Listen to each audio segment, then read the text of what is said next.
Hello YouTube, it's Yugioh Collector Shaman again. Welcome to my next deck profile. Today I will show you one kind of more spicy deck, maybe you would call it, the Jirai Gumo deck profile for the Yu-Gi-Oh! Goat format. So for the main deck, we're playing, why it's called the name, we have two big spiders, the two Jirai Gumo from Metal Raiders. So for the other monsters, we're playing one Breaker from TP7.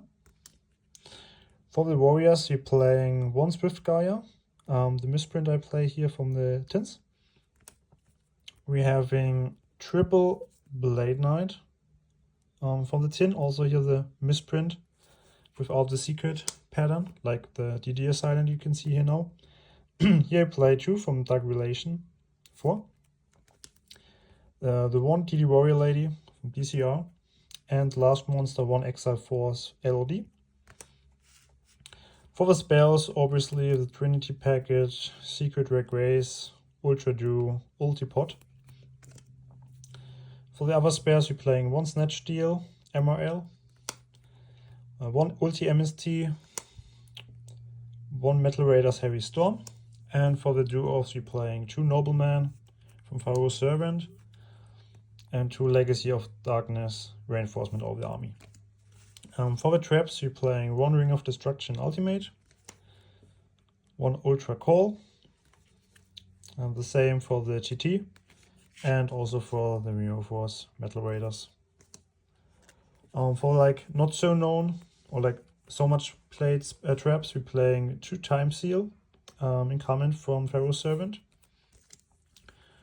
We're playing a triple Drop Off from LOG Super Rare. We have 3 Compulse from Turbo Pack 4. Then obviously 3 Trap Dust Shot from Championship Pack. And for the last main deck cards, we're playing triple Solemn in Ultimate Rare.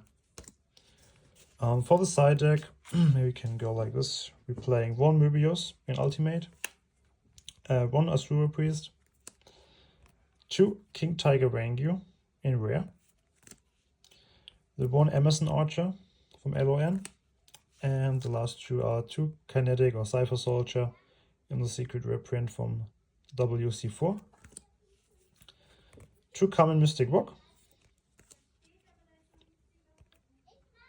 1 Giant Grenade. We're playing 2 Sakuretsu Armor from Championship Pack, 2 Threatening Roar also from the Championship Pack and Super, and the last card for the side, one kind of generic Dust Tornado from Pharaoh's Servant. So, for all of you who don't know how the deck works, so as you see, normally you have, I will put it like this, you have a lot of traps, like some generic, I would say, all the spells are like kind of the same, so we can put this as a, we're having 2 Reinforcement, and we have a lot of monsters. So, kind of generic, it's kind of the same as a standard warrior list. Maybe so you can see better. Okay. So, the main deck idea is like to play just the same in warrior. We're playing a lot of warriors, so normally in warrior you would play like the 3 blades, the lady standard, the exile is standard, and also the breaker would be standard. So what we want to do here is the DD Assailants are inside because they are pretty strong from the attack and also from the death stat, so it's Tsukuyomi approved. They have a big advantage if you can run over any big monster in attack mode, or if you have like set or in death. If it's destroyed by battle, then you can like banish the other monster, so it's kind of a little bit weaker DD Warrior Lady. The Gaia we're playing because we have kind of the same principle as a standard warrior list, a lot of traps, so the deck is kind of forced or like build up. If you have a Solemn, you will set a lot of cards with the back row. So if you'd have this as a single card in hand, you can normal it, so you get a 2300 body on the field, which is pretty strong to out some spies or like also a Chaos Sorcerer or something like that. The other idea is to have this cool card here, so like the 2 big spiders. For all of you who don't know this card, it's just like a level 4 big spider in Earth, so we can just normal it, so there's no restriction on the summon. And the cool thing here is like it's so overpowered from the ATK, so 2200 is like pretty strong. You can attack every turn standard. The only thing you have, it's like kind of a solemn thing. You have on battle deck or like on attack declaration, you have to call the coin toss, so heads or tails.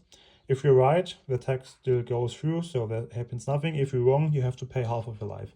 So first of all, this sounds maybe a little bit like, okay, like 3 attacks, then 3 times half your life points. So this could happen. So that's a thing. But the ideas have to have like the big monster on the field, which just can attack every turn. And comparable to like a goblin attack force, which have, if they attack, they have to switch in death. So this card stays in that decay. And normally you run over every card. If you're playing just like against a warrior list, there's no monster who can run over this. Also in the Chaos Turbo matchup, there's only the Zorg and the BLS, which is stronger against this. You can run over every spy, something like that.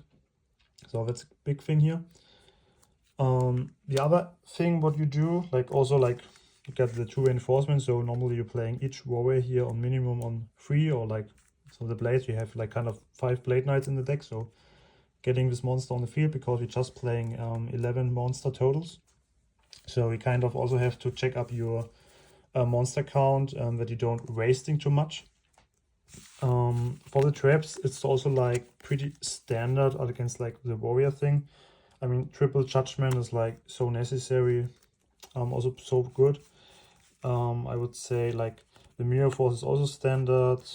The reinforce, the TT is standard, the core and the ring. So this kind of is absolutely stable. The other thing is like you have the triple trapdoor shot. So obviously this card is so good if you have it, so have an acknowledge of your opponent's hands and cards what he's doing. So you want to have these cards in your open hand. So if you're playing against like some aggro matchups or like the warrior mirror match in game 1, if you don't have it, this could be kind of a dead card in the future from the draws if this game is kind of getting a little bit longer. So that's just the thing, but like it's kind of too good. For like cards you don't playing so much, we have like the triple compulse, triple drop off, and triple time seal.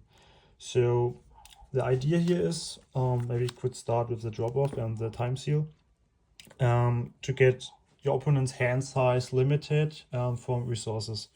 So drop off works like you have it set, your opponent draws, you activated it, he has to drop the card. If you're kind of unlucky, you have like a MST, he could chain it.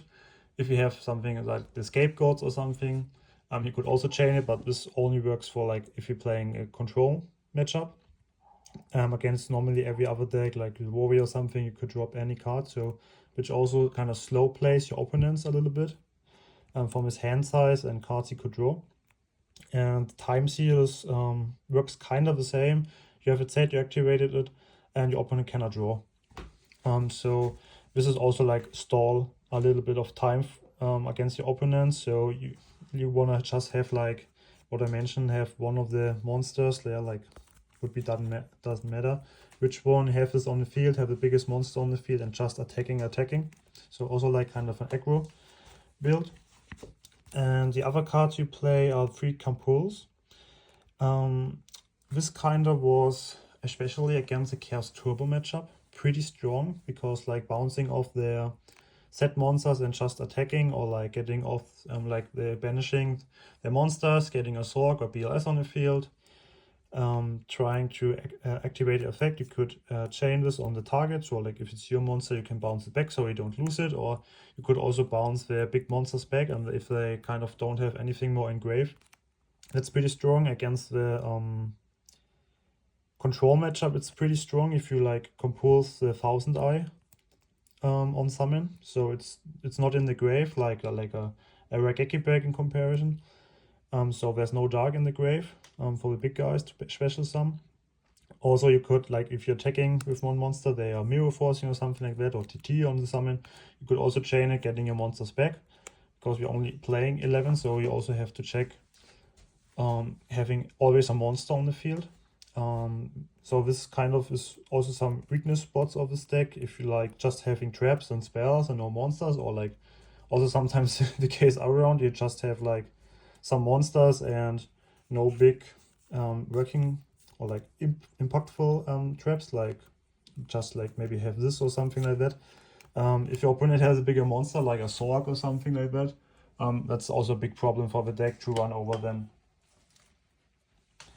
The other thing is obviously so much traps, so 19 in total against the Royal Decree, where some decks will play this main or have inside. It's like one of the biggest nightmares you could get, like having 2 or 3 set cards and your opponent have a Royal Decree.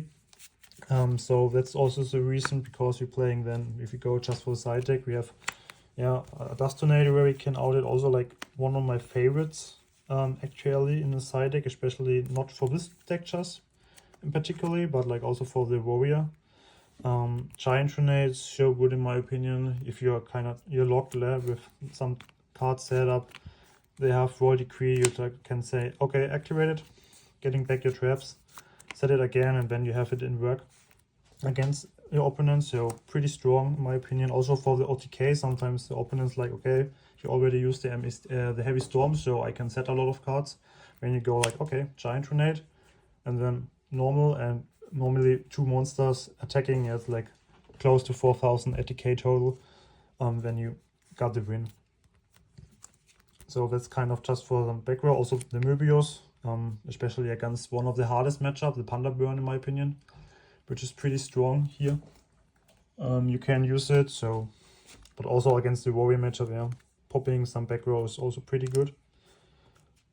Yeah, the other side deck cards, like we're talking about the Reasoning Gate matchup, yeah? So they try to OTK, so we could get a lot of other cards in. So like I would kind of say this 6 or 7 total. I mean, this is maybe optional if you want to see it, but also against like the control, the King Tiger is on my testing the last time so good against any scapegoat, every like weak monsters, like some recruiter decks, like with the Shining Angel or the Tomato. So pretty strong in my opinion. The Asura Priest also so strong at decaying, and then it's not on the field, so no snatch deal, no brain control or something like that. And yeah, this 2, 3, 4 cards, like obviously against every OTK deck, or maybe in the timeout play, yeah, you can also use it, yeah, like open Canada ATK could be also a thing here. But if you're playing against the warrior matchup, yeah, like the Sakuretsu is way stronger than the Compose here, and you want to see this card. So this against like every weak or scapegoat deck, every deck.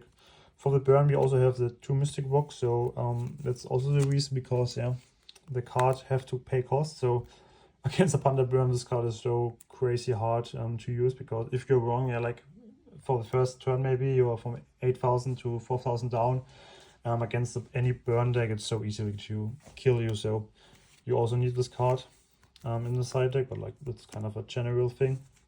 Against the burn, also the Amazon Archer, in my opinion, you have to play it searchable with 2 reinforcement in the deck, so 3 in total of this card is also kind of solid and good statistic to draw it, one of them.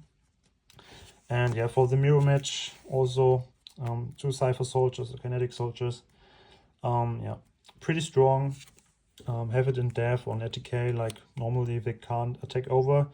Also a cool thing here is having this card and also the breaker, so normally this card is also sided in against you, so the good thing here is you have already 3 other cards in the deck to can out this. So Jirai can out it in ATK or death, so also pretty good, and the breaker can ATK over it in ATK. So that's the thing, but like in my opinion actually better choice than the Zombira, because also you can use this card especially for this deck against the Panda Burn matchup, because it's level 3, so Gravity Bind or like the level B is not affecting this card, so it just can attack, and with 1350 ATK it's also kind of solid from ATK thing. So that's the deck profile today, a little bit of some talking about this card. So here we got the the card to give the name of the deck. I think it's a pretty cool card deck. It's working. It also has some big weaknesses, but that's the case. So there's no deck, in my opinion, which is, especially like the Chaos Turbo, is like the most constant deck you could play, but it also can lose sometimes. So, but also, in my opinion, a cool deck choice if you don't want to play some Chaos Turbo or Warrior, like the standard meta calls. You could also pretty go all in with this deck. Yeah, it works a lot, especially against the Chaos Turbo. So from playing this on the last time, it was like recently on also like some dueling book ladders, for me it works pretty well. So yeah, maybe you could check it out, this deck. Maybe you could also change a little bit. Maybe something works better or like in the side deck. But this always you have to attach it or like change it up to the meta actually played. So that's just for the deck profile with a little bit of insight on my views on the deck. Yeah, check out my Instagram, check out my other YouTube videos, my deck profiles. It's Yugi Collector Germany for this video today. Thank you for watching and see you on the next video. Bye!